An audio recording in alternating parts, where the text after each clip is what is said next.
नमस्कार। काफ़ी दिन हो गए, दीपावली के बाद फिर से शुरुआत कर रहा हूँ वीडियो बनाने की। आपकी दिवाली अच्छी रही होगी ऐसी मैं उम्मीद करता हूँ। और काफ़ी दिन हो गए वाक्य शुद्धि के वीडियो मैंने बनाए नहीं है, तो आज फिर से एक बार वाक्य शुद्धि के वीडियो बना रहा हूँ, जिसे आप ध्यान से देखना और आपको अच्छा लगे तो लाइक और शेयर ज़रूर करना। अगर आप पहली बार देख रहे हैं तो इसे सब्सक्राइब करना न भूलें। तो लीजिए चलते हैं वाक्य शुद्धि के अगले क्रम पर। नमस्कार। कई दिनों बाद फिर से वाक्य शुद्धि के क्रम को शुरू करते हैं। तो कुछ एक वाक्य हैं, इनकी शुद्धता अशुद्धता की जांच करिए। देखिए, दो गाड़ियों की टक्कर हो गई। ये वाक्य तो मैंने दिया था पीछे के किसी वीडियो में। अगर आपको याद आ रहा है या आपने देखा हो मेरा पीछे का वीडियो, ये थे वो 4 वाक्य जिसमें मैंने इसको समझाया था। ये थे, दो बसों की टक्कर हो गई, दो बसों से टक्कर हो गई, दो बसों में टक्कर हो गई, दो बसों के बीच टक्कर हो गई। तो कई बार कारक संबंधी जो ये विभक्तियाँ हैं, इससे बच्चे भ्रम में पड़ जाते हैं। तो इसको मैंने बहुत ही डिटेल से समझाया था कि कहाँ आता है, से कहाँ आता है, में कहाँ आता है, के बीच कैसे आता है, ये सही है में वाला तो क्यों सही है, और ये बाकी गलत है तो क्यों गलत है, ये भी बताया था। अगर आपने देखा होगा तो चलिए आगे देखते हैं। तो यहाँ की नहीं आएगा, दो गाड़ियों में टक्कर हो गई। अगला वाक्य देखिए, इन शब्दों को वाक्य में प्रयोग करो। इन शब्दों को वाक्य में प्रयोग करें। को नहीं आएगा, इन शब्दों का वाक्य में प्रयोग करें। का आएगा यहाँ का, ठीक है, को हट जाएगा। इन शब्दों का 1 जुलाई से नया सत्र शुरू होगा। अब ये इस तरह के जो वाक्य है ना, इनमें ये गलतियाँ क्यों हो रही है, मैंने पीछे के एक वीडियो में बताया था जिसमें सही व्याकरण कौन सी चुने। ये था वो व्याकरण की सही मानक पुस्तक कौन सी माने, ये वीडियो था वो। उसमें बताया गया था कि फिर से हिंदी की शुद्ध व्याकरण रचने की आवश्यकता है, अपेक्षा है, क्योंकि हिंदी में विदेशी भाषाओं का तथा क्षेत्रीय बोलियों का बहुत ज़्यादा प्रभाव पड़ चुका है। तो इसलिए हिंदी को संस्कृत के आधार पर पुनः व्यवस्थित करने के लिए एक नियामक के रूप में शुद्ध व्याकरण की रचना की अपेक्षा आज भी बनी हुई है। तो ये बोलियों का ही प्रभाव है। 1 जुलाई से नया सत्र शुरू होगा।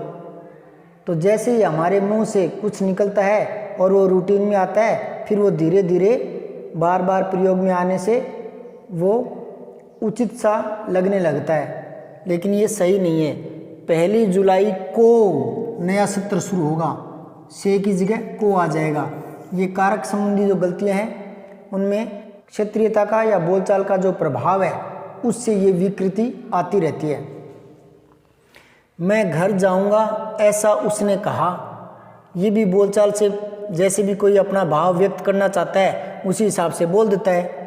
तो ये सही ऐसे होगा, उसने कहा कि मैं घर जाऊंगा।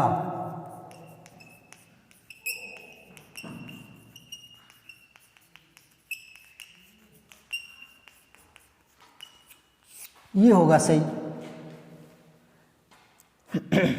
अब आगे देखें, बाढ़ से फसल सत्यानाश हो रही है, ये भी बोलचाल का प्रभाव है। बोल देते हैं इस बार तो बाढ़ से फसल सत्यानाश हो रही है। फसल सत्यानाश हो रही है नहीं, फसल का सत्यानाश हो रहा है, हो रहा है। फसल का सत्यानाश, सत्यानाश हो रहा है, ठीक है। अब आगे देखें, वह अपना भाग्य कोस रहा है। वह अपना भाग्य कोस रहा है, ये बोलचाल का प्रभाव है। वह अपने भाग्य को कोस रहा है। इसको कोस रहा है, यहाँ को आएगा। बोलचाल में तो ये चलता है ना, लेकिन शुद्ध जब लिखना पड़े तब थोड़ा गंभीर होना पड़ता है। अब इसको देखें, यद्यपि हम गरीब हैं फिर भी अनुदार नहीं हैं।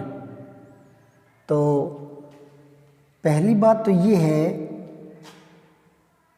कि यद्यपि के साथ हमेशा ही तथापि आता है। तथापि, यद्यपि हम गरीब हैं तथापि अनुदार नहीं है। अनुदार मतलब जो उदार न हो, कठोर हो, ठीक है। तो ये तो यद्यपि से तथापि पकड़ में आ गया। अगर यद्यपि नहीं होता, सीधा ही होता हम गरीब हैं फिर भी अनुदार नहीं है, तब गलती पकड़ में आती नहीं हर एक के। यहाँ तो आ जाएगी, यद्यपि लिखते ही तो 80% बच्चे पहचान लेंगे कि यद्यपि के साथ तथापि आ जाता है। लेकिन अगर यद्यपि न हो और यहाँ से वाक्य शुरू करें, हम गरीब हैं फिर भी अनुदार नहीं है, तो उस समय ये गलती पकड़ में नहीं आती, हर एक की नहीं आती। और सिर्फ एक ही वाक्य दे दें इतना सा, हम गरीब हैं फिर भी अनुदार नहीं है, और कहें कि इसको शुद्ध करो, तब तो वो यहाँ कर देगा, गलती की जगह पकड़ लेगा। लेकिन अगर 4 वाक्य दे दे, उनमें शुद्ध छांटना हो, उन 4 में एक ये दे दे, तो यही शुद्ध लगेगा। तो मैं दोनों का अर्थ बताता हूँ, ये क्यों नहीं आएगा और ये क्यों आएगा। दोनों को गहराई से देखें। फिर भी ये जो शब्द है, योजक शब्द है, ये संयुक्त वाक्य में आता है। संयुक्त वाक्य, ठीक है, जिसमें दोनों उपवाक्य स्वतंत्र होते हैं। और तथापि आता है मिश्रित वाक्य में। मिश्रित वाक्य में एक जो उपवाक्य है वो दूसरे पर आश्रित होता है। एक प्रधान उपवाक्य होगा, दूसरा आश्रित होगा, तब तथापि मिश्रित वाक्य का योजक शब्द है। समझ में आई बात? अगर अब कम समझ में आ रही है तो जिस समय मैं सरल वाक्य, संयुक्त वाक्य, मिश्रित वाक्य करवाऊं, तब उस वीडियो को गौर से देखना। आपके तीनों वाक्य बहुत ही शानदार तरीके से क्लियर करवा दूंगा, सिंपल तरीके से, सिंपल उदाहरणों से। और हर प्रकार के वाक्य आप छांट पाएंगे कि उसमें प्रधान उपवाक्य कौन सा है, आश्रित कौन से हैं, संज्ञा आश्रित कौन सा है, विशेषण आश्रित कौन सा है, क्रिया विशेषण आश्रित कौन सा है, ये सारे बता दूंगा बहुत ही सरल उदाहरणों से। तो वो वीडियो देखना न भूलें। वो वीडियो मैं कब बनाऊंगा मुझे खुद को ही नहीं पता, जैसे ही उसका मुहूर्त हुआ तो मैं बना डालूंगा। लेकिन आप मेरे चैनल को सब्सक्राइब ज़रूर कर लें, ताकि वो वीडियो जब भी बनाऊं तो आप उसको आराम से देख सकें और सरल, संयुक्त, मिश्रित वाक्य को आराम से पहचान सकें। थोड़ा सा बता दूं यहाँ इस वाक्य में, हम गरीब हैं, इसका मतलब वो कुछ और बताने वाला है। इतना सा नहीं बता रहा, इतना सा बता कर रुक नहीं रहा वो। हम गरीब हैं या यद्यपि, ये शब्द यहाँ लोप है और हम समझ सकते हैं कि यहाँ यद्यपि का लोप है। यद्यपि हम गरीब हैं तो ये आश्रित है। अब बात पूरी करेगा, तथापि अनुदार नहीं है, तो आश्रित लग रहा है, इसलिए तथापि आएगा। और ये तो दोनों उपवाक्य जब स्वतंत्र होते हैं तब ये आता है। जैसे मैं अपनी एक बात पूरी कर दूं कि मैंने उसको समझा दिया फिर भी वह नहीं माना, तब फिर भी आता है। आशा करता हूँ समझ गए होंगे। और नहीं समझ में आई बात तो सरल, संयुक्त, मिश्रित वाक्य करवाऊंगा, उसमें जरूर देखना। मैं काम कर रहा था, उसी समय वह आदम का, तो उसी समय आदम का, इससे सिद्ध होता है कि इसकी शुरुआत होगी जब मैं काम कर रहा था। जब मैं काम कर रहा था उसी समय वह आदम का, तो ये पूर्णता इस प्रकार से आती है। 5-7 वाक्य और बताऊं? चलिए देखिए आगे। इससे न तो कष्ट होगा न तो परेशानी, तो यहाँ तो के साथ फिर दोबारा तो नहीं आता, ही आ जाएगा। ही इससे न तो कष्ट होगा और न ही परेशानी। ठीक है, आगे देखो, यह बात आग की तरह सारे देश भर में फैल गई। यह बात आग की तरह सारे देश भर में, सारे और देश भर में, तो दोनों पुनरावृत्ति हो गई ना। इनमें से एक को कम करो। ये कुछ शब्द हैं जो पुनरावृत्ति में आते हैं, इनकी पुनरावृत्ति रोकनी है। जैसे इधर देखिए, गुप्त रहस्य, ये देखो, यह गुप्त रहस्य कोई नहीं जानता, तो गुप्त ही हो गया तब रहस्य है, तो गुप्त ही होता है। तो एक शब्द आएगा यहाँ, यह गुप्त बात कोई नहीं जानता या यह रहस्य कोई नहीं जानता। ठीक है, ये दोनों एक साथ नहीं आते।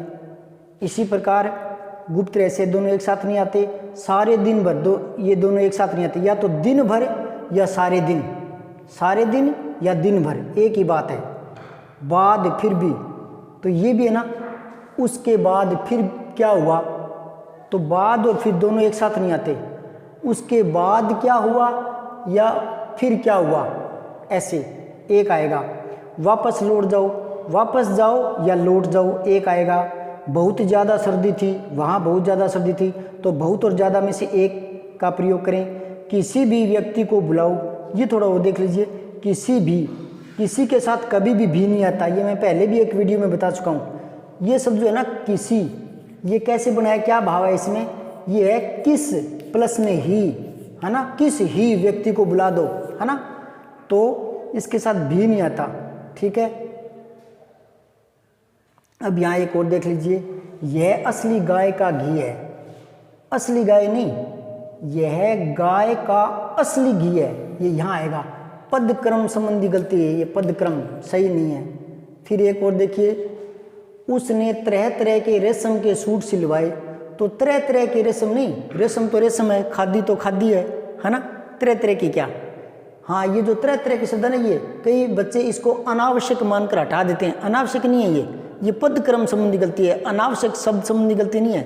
कई बार ये वाक्य दे देता है और पूछता है इस वाक्य में किस प्रकार की गलती है।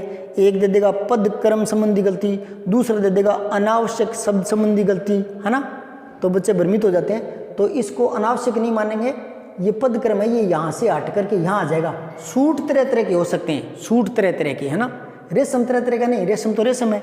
हाँ, सूट तरह तरह के हो गए, तो उसने रेशम के तरह तरह के सूट सिलवाए, ये आ जाएगा। ठीक है, तो मेरी ये जानकारी कैसी लगी, लाइक करें, दोस्तों में शेयर करें। रीट का एग्ज़ाम होने वाला है, किसी और भाई का भला होगा, किसी और बच्चे का भला होगा, किसी और दोस्त का भला होगा, किसी और स्टूडेंट का भला होगा, तो आप ये कार्य करें, शेयर करें। धन्यवाद।